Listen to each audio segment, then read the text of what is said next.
Hello learners, I am Diksha Sharma and you are watching commerce.com. Today's lecture is about theories of pedagogy. In our last lecture, we had learned about meaning of pedagogy, andragogy and eutagogy. Apart that, we also cover our characteristics of adult and adolescent learners, right? So अगर आपने वो lecture नहीं देखा है, then please उसे भी देखना. Okay, so let's just start this lecture. Before starting, please like this video and subscribe to commerce.com. So let's just start. Theories of pedagogy. अब एक बार रिमाइंड कर लेते हैं कि पेडागोजी थ्योरीज होती कौन सी हैं, जो कि बच्चों को जिसमें पढ़ाया जाता है, राइट? यानी कि जो पूरी तरह से टीचर सेंटर्ड होती हैं, टीचर बच्चों को सिखाता है, राइट? सो ये सारा प्रोसेस है. ओके, तो ये किस किस पर बेस्ड है, यानी कि इसमें थ्योरीज किस किस टाइप की हैं? कॉग्निटिज्म, कंस्ट्रक्शनिज्म एंड बिहेवियरिज्म.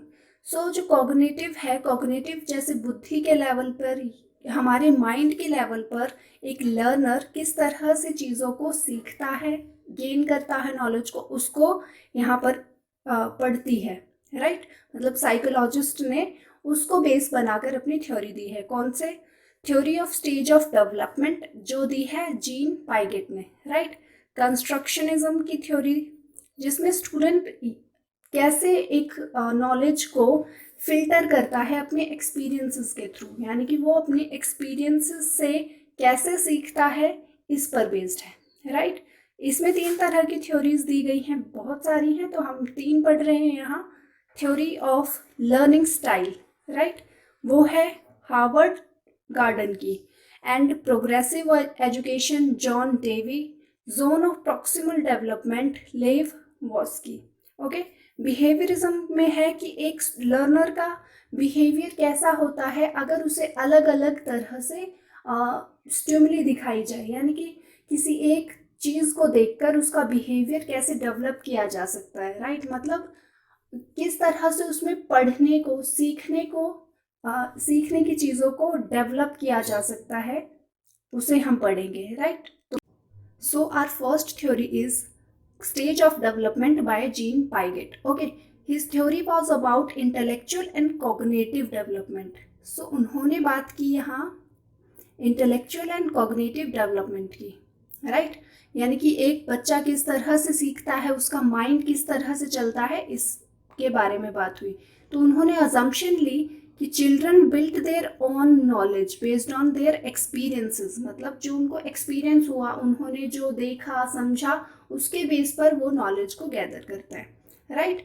ओके, और विदाउट इन्फ्लुएंस अदर्स, वो अपने नॉलेज के बेस पर, अपने एक्सपीरियंसेस के बेस पर सीखते हैं और उनको मोटिवेशन की ज़रूरत नहीं होती नेचुरल चीज़ों के लिए, यानी कि जैसे चलने के लिए, ज़्यादा बोलने के लिए, वो अपने आप ही ये चीज़ें करने लग जाते हैं. मतलब उन्हें सिखाया नहीं जाता बेटा बहुत ज़्यादा बोलो, बेटा तेज़ से चलो, वो मोटिवेशन उनमें है. हाँ, पढ़ने के लिए उन्हें बाहर से मोटिवेशन की ज़रूरत होती है, लेकिन नेचुरल चीज़ें जो हैं वो बिना मोटिवेशन के सीखते हैं.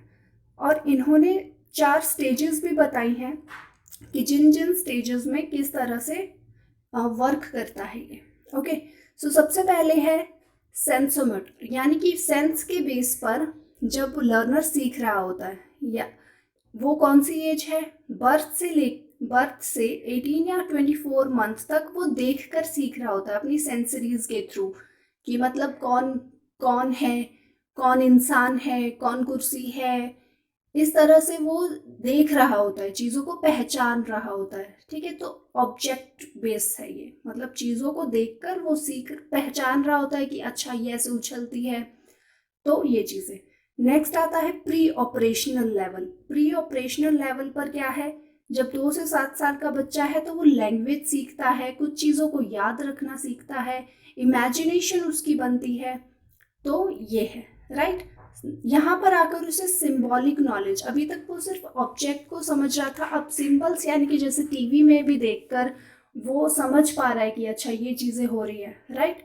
फिर आती है कंक्रीट ऑपरेशनल, मतलब अब जो वो मेन ऑपरेशनल लेवल पर है, तब वहाँ 7 से 11 साल में अब वो लॉजिकल है थोड़ा, वो लॉजिकल क्वेश्चन पूछेगा, मैथड्स सीखेगा, उन्हें अप्लाई करने की कोशिश करेगा कि अगर उसने कोई टेबल सीखी तो फिर उसे मल्टीप्लिकेशन में अप्लाई करना। सो ये सारी चीज़ें अब वो वर्ल्ड को और जान रहा है।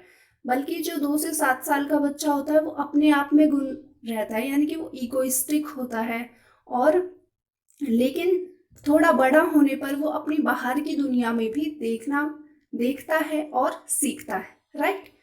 तो अब उसका ईगो जो है वो कम हो जाता है, वो और वर्ल्ड के साथ जुड़ना पसंद करता है। ऑपरेशनल थॉट्स बोल सकते हैं हम यहाँ, गोल। ओके, अब है फॉर्मल, जब कि बिल्कुल अडोलेसेंट से अडल्ट लेवल पे आ गए, राइट। सो यहाँ क्या है, अब वो सिंबल रिलेटेड नॉलेज, जैसे कि अब सिंबल्स के थ्रू ही समझ जाएगा वो चीज़ों को। और जैसे आग का सिंबल है या फिर एक खोपड़ी जैसा सिंबल है, तो वो उनसे चीज़ों को पूरा समझने लगेगा। और able to make hypothesis, abstract concept, relationships. तो अब वो चीज़ें मतलब बहुत ज़्यादा, यहाँ तक वो सिंपल लेवल पे था, बिल्कुल सिंपल जो चीज़ है जैसे कि है उसको देखना, लेकिन यहाँ वो थोड़ा बारीकियों में घुसता है चीज़ों के, राइट। सो एब्स्ट्रैक्ट कॉन्सेप्ट हो जाता है उसका।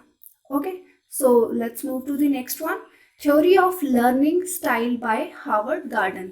अब इन्होंने क्या कहा, अभी हमने कॉग्निटिज्म की बात की, अब जो हमारी नेक्स्ट थ्योरी थी वो थी कंस्ट्रक्टिज्म की, राइट। यहाँ पर 3 लोगों ने थ्योरी दी है, तो उसमें से फर्स्ट वन को हम यहाँ पढ़ रहे हैं।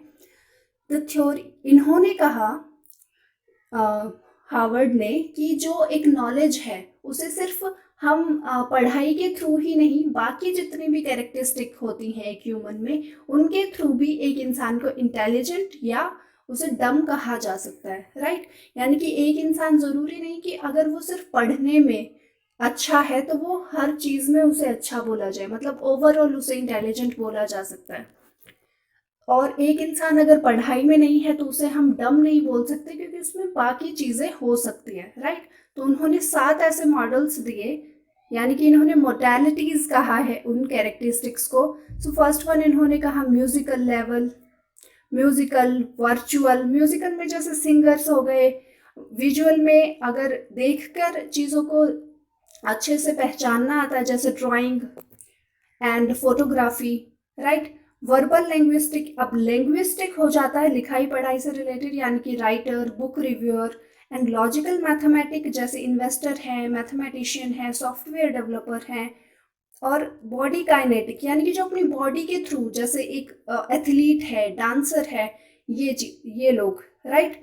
इंटरपर्सनल, जैसे कि एक राइटर हो गया, एंड इंस्ट्रक्टर हो गया, मतलब जो दूसरों से काम करवाने जिन्हें आता है। और फिर आएगा इंट्रापर्सनल, इंट्रापर्सनल जैसे कि इंडिपेंडेंट लर्नर, क्रिएटर्स। सो ये, right. Okay, let's move to the next one. अब हम पढ़ेंगे theory of progressive education by John Dewey. इनके नाम जरूर याद रखिएगा अच्छे से। ओके, तो जॉन डेवी ने क्या कहा कि लर्न बाय डूइंग, जो एक बच्चा है या जो एक लर्नर है वो करने के बाद करके ही सीखता है। यानी कि एक बच्चा जैसे चलता है, फिर गिरता है, फिर अच्छे से चलना सीखता है, सो इसी तरह एक लर्नर सीखता है। वो स्कूल उसकी एक ऐसी जगह होती है जहाँ पर उसे सोशल और साइकोलॉजिकल जो उसकी डेवलपमेंट होनी है उसके लिए ज़रूरी है। और स्कूल ऐसी जगह नहीं है जहाँ सिर्फ नॉलेज मिले। ओके, वहाँ पर क्या है, स्कूल में एक बच्चे का पूरा डेवलपमेंट होता है, उसे पर्सनल एक्सपीरियंस मिलते हैं, क्योंकि हमने स्कूल में बहुत चीज़ें सीखी हैं, राइट। अगर हम स्कूल ना जाए और वही ABCD अगर घर में सीखे तो उसकी इम्पोर्टेंस वो नहीं होगी। सो इन्होंने स्कूल को एक बहुत नेसेसरी एस्पेक्ट बताया है। एंड जो एक psychological necessity wanted to ideal school to be like a ideal home. So एक आइडल स्कूल एक आइडल होम भी होता है, राइट। ओके, और इन्होंने क्या कहा है, ये सारा कुछ किस पर बेस्ड है, कोऑपरेटिव लर्निंग थ्योरी पे, यानी कि मिलकर पढ़ना। मिलकर पढ़ने से हमारे अंदर एक ग्रुप में काम करने की और ग्रुप में सीखने की, दूसरों के जितनी भी कैरेक्टरिस्टिक्स हैं, फीचर्स हैं, उनसे भी सीखने की जो एक लर्निंग होती है वो डेवलप होती है। ओके, सो अगर क्वेश्चन ये आता है कि लर्न बाय डूइंग किसकी थ्योरी है, जॉन डेवी की, और ये कौन सी थ्योरी है, progressive education. Right, and school से रिलेटेड भी इन्हीं की है। John Dewey believe that important that student develop knowledge and social skill that could be used outside। मतलब जो वो अपने क्लासरूम में सीख रहा है वो ऐसी चीज़ें सीखता है कि वो बाहर उन्हें इम्प्लीमेंट कर सके, right. Okay, so that's all for this one. अब हम पढ़ रहे हैं theory of zone proximal development. अब ये दी है लेव वॉस्की ने। इन्होंने क्या कहा कि एक जो ह्यूमन माइंड है, इसे मानो human mind, okay. So human mind क्या होता है कि एक लेवल फिक्स होता है। अब कुछ ऐसे पोर्शन होते हैं, या फिर ह्यूमन माइंड नहीं, से एक मान लो प्लेस मान लो पूरा, कि हम जो ये पिंक वाला स्पेस दिख रहा है आपको, उतना तो एक इंसान सीख लेता है बिना किसी बाहरी एफर्ट से। यानी कि जैसे बच्चा चलना सीख लेता है, औरों से देख देख कर वो भाषा सीख लेता है जो उसके घर में या आसपास में बोली जाती है, राइट। चीज़ों को पहचानना सीख लेता है, तो इसके लिए उसे ज़्यादा किसी की ज़रूरत नहीं होती। तो इसे हम कौन सा बोलते हैं, लर्नर कैन डू अनएडेड, ये वो पोर्शन है। अब जो इसके बाहर वाला पोर्शन है, वहाँ पर एक टीचर की ज़रूरत होती है, क्योंकि एक टीचर उसे गाइड करके, अच्छे से गाइडेंस देकर इस जोन में उसे एक परफेक्ट नॉलेज दे सकता है और उसके इस जोन को बढ़ा भी सकता है। यानी कि वो ये ऐसा जोन है जिसे हम बोलते हैं जोन ऑफ प्रॉक्सिमल डेवलपमेंट, जो डेवलप हो सकता है। तो ये गाइडेंस के थ्रू ही डेवलप हो सकता है और ये जोन बढ़ाया भी जा सकता है गाइडेंस के थ्रू। लेकिन एक कुछ ऐसा स्पेस भी होता है जो कि लर्नर नहीं सीख सकता, चाहे उसे गाइडेंस भी दे दो, राइट। तो हमें मेनली काम किस पर करना होता है, इस येलो पोर्शन पे, यानी कि ZPD पर। Okay, he stated that children follows an adult example and gradually develop ability to certain task without help। यानी कि बिना किसी हेल्प के वो जो कुछ चीज़ें तो वो सीख लेते हैं। लेकिन the role of education is given children experience that is within zone of proximal development. यानी कि एजुकेशन का मेन काम होता है इस जोन ऑफ प्रॉक्सिमल डेवलपमेंट में उसे ऐसी एक्सपीरियंस नॉलेज देना ताकि उसे सीखे और ज़्यादा उसकी डेवलपमेंट हो, राइट। ओके, अब जॉन डेवी ने क्या किया, एक एक्सपेरिमेंट किया जिसे डेमोन्स्ट्रेशन भी बोल सकते हैं। इन्होंने एक डॉग पर ये डेमोन्स्ट्रेशन किया। तो क्या हुआ, वहाँ जब ये उस डॉग को कोई मांस का टुकड़ा या कुछ दिखाते थे तो उस डॉग के मुंह से लार टपकने लगती थी, राइट। इन्होंने एक चीज़ उसमें और ऐड की कि वो उसे घंटी बजाते, फिर ये उसको टुकड़ा देते एंड देन वही प्रोसेस होती। ओके, ऐसा होने लगा काफ़ी टाइम बाद, जब वो घंटी ही बजाते तभी डॉग के मुंह से लार टपकने लगती। तो ये क्या हुआ, एक स्टिमुली को देखकर एक रिस्पॉन्स आना शुरू हुआ। यानी कि ये दोनों स्टिमुली हो सकती हैं, राइट। लेकिन अगर एक हड्डी को देखकर अगर उसकी लार टपक रही है तो वो अनकंडीशनल हुई, यानी कि नेचुरल हुई। यानी कि ये नेचुरल स्टिमुली हुई और ये नेचुरल रिस्पॉन्स हुआ, तो हम इसे अनकंडीशनल बोल सकते हैं। लेकिन एक घंटी की आवाज़ सुन के ही उसकी लार टपकने लग जाए, दैट इज कंडीशनल, कि उस पर कुछ कंडीशन लग गई, अननेचुरल है, राइट। ऐसे ही जैसे अगर हम पानी देखकर अगर प्यास लगती है देन ओके, लेकिन जैसे कि अगर एक पिज़्ज़ा बॉक्स है, ब्लू कलर को देखकर अगर हमें भूख लगने लगे, दैट मीन्स कि हम एक अनकंडीशनल स्टिमुली के थ्रू रिस्पॉन्स कर रहे हैं, राइट। ऐसा होता भी है कि हम बहुत टाइम तक एक ही ब्रांड का पिज़्ज़ा खाते हैं तो उसका बॉक्स देखकर भी हमें भूख लगने लगती है, right. Okay, now it's clear to you. यही क्या है, एक कंडीशन रिलैक्स है। मतलब एक बच्चे को भी इसी तरह उसे बार बार एक ही चीज़ अगर करवाई जाए तो उसका रिस्पॉन्स आना शुरू हो जाएगा, जो कि कंडीशनल होगा, कि आपने कुछ कंडीशन रखी और वहाँ से वो रिस्पॉन्स आया। Okay, so let's move to the next one. यहाँ है theory of operant conditioning. Operant conditioning जो दी थी BF स्निकर ने दी थी। इन्होंने कहा कि अगर आपको कोई काम करवाना है तो आप क्या करो, पॉजिटिव रेनफोर्समेंट करो। यानी कि अगर आपको ज़्यादा मार्क्स चाहिए बच्चे से या फिर उसकी पार्टिसिपेशन अच्छी चाहिए, अगर प्लस में चाहिए, तो क्या करो, उसे पॉजिटिव रेनफोर्समेंट दो, उसे प्राइजेस दो, उसे सबके सामने शाबाशी दो, ये चीज़ें। लेकिन अगर आप चाहते हो कि वो क्लास बंक ना करे या नेगेटिव चीज़ें ना करे तो उसे नेगेटिव रेनफोर्समेंट, यानी कि उसे क्या करो, पनिश करो, से ये सारी चीज़ें हो गई, राइट। सो इन्होंने इसे अप्लाई किया और इसे इंट्रोड्यूस किया, right. So where the teacher arrange reinforcement in the form of curriculum to expedite learning, यानी कि लर्निंग को बढ़ाने के लिए ये सारी चीज़ें अप्लाई करवाई गई। Now it's clear to you. That's all for today's lecture. We will meet in our next lecture.